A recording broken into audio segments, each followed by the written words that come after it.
at FINTRAIL, you're the organizer of a book club on financial crime. Do you have reading suggestions for me and our listeners?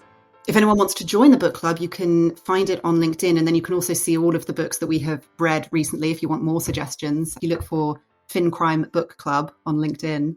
One of my big recommendations is the first book we read at the book club. I love this book and I recommend it to my friends, probably my mother. So people that have no interest in financial crime necessarily, but it's just a really interesting and engaging book. And it's Narconomics by Tom Wainwright. And what it does is it looks at drug traffickers and the narco trade, comparing it to regular businesses like Walmart or Amazon.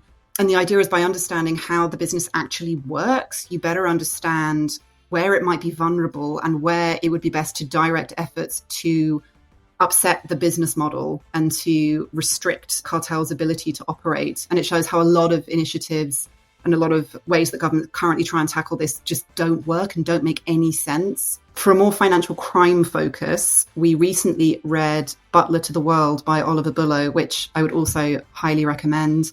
And that talks about how the UK plays the role of enabler, of a butler essentially, to oligarchs, corrupt officials and shady characters from around the world.